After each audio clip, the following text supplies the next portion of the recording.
They are the things you see on the news that you think could never happen to you in your car. Trapped in a raging electrical storm, sinking underwater, even buried in an earthquake. But that's what they thought too, until it happened to them. So we sent Gio Benitez to play test subject to show you how to survive.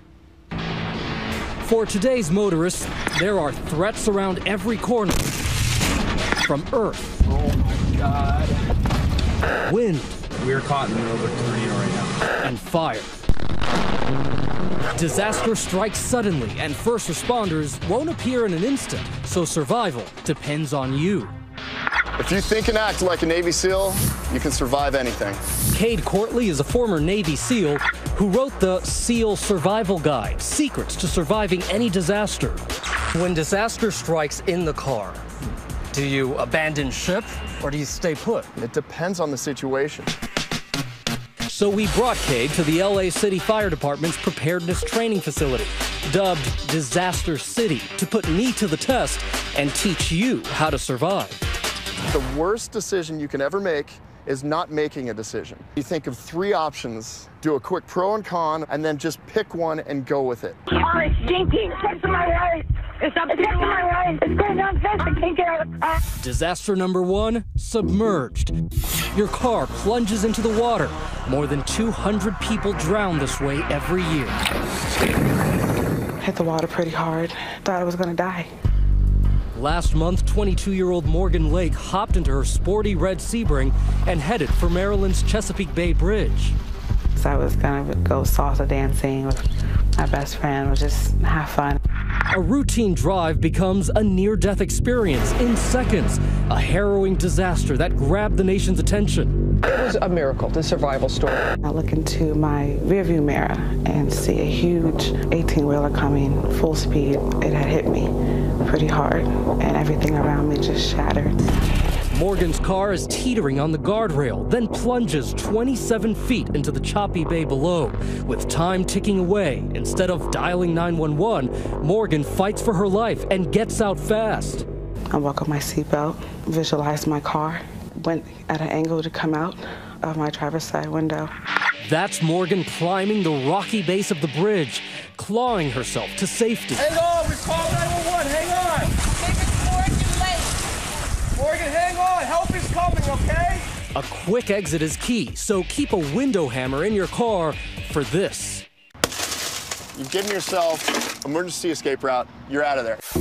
Disaster number 2,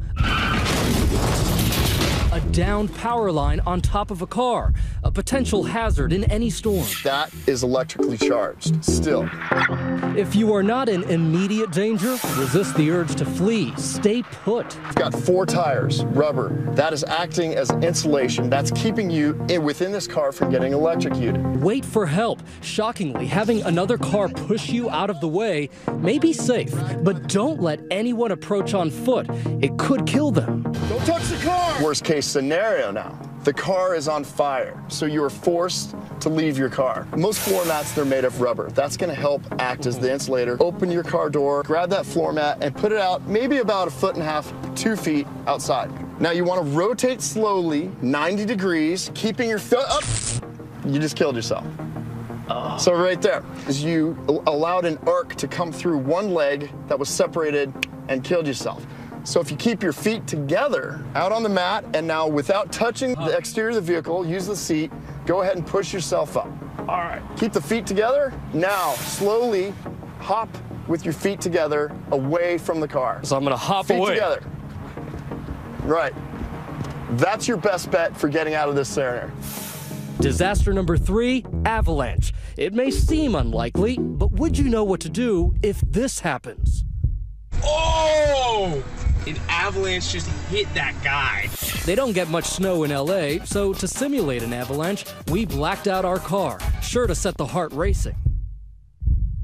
Go ahead and turn on the overhead dome light. This is a calming effect. It's for situations like this that Cade recommends keeping a survival bag, equipped with things like water, power bars, and a flashlight in your back seat for easy access.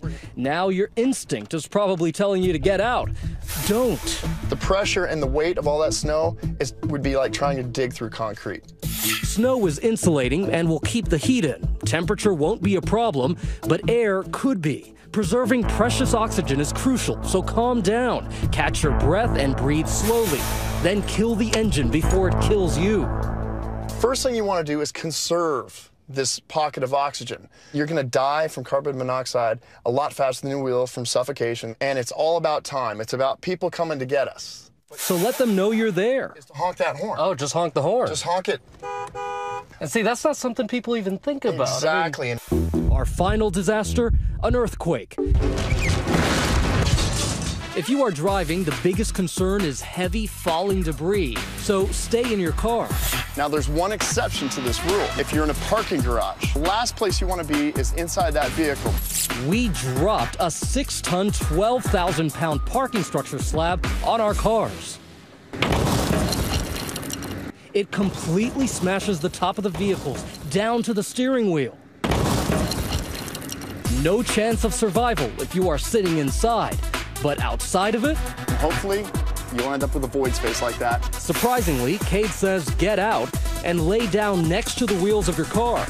And so here it worked, but really you have to trust the science, and that can be scary. Take a look. That's it. It feels really strange to want to get out of the safety of your vehicle, but you can see what this does. You're crawling out. You're going to survive another day. The Navy SEAL's final advice when confronted with life or death options? Create a trigger. It could be a family member. And then now you're in that survival situation, and it's going to take 150% of everything you have to get out of that. So think about that trigger. Remember Morgan Lake, who plunged 27 feet in her car and fought to save her life? Her survival trigger was her family. I did not want to drown. My inner superwoman strength came out. I wanted to see my family again. And they were back by her side just weeks later as she celebrated her 23rd birthday and another year alive. Our thanks to Gio for putting it all to the test tonight. And what's the scariest situation you've ever found yourself in driving your car? And how did you survive? Tell us on Twitter. Use the hashtag ABC2020.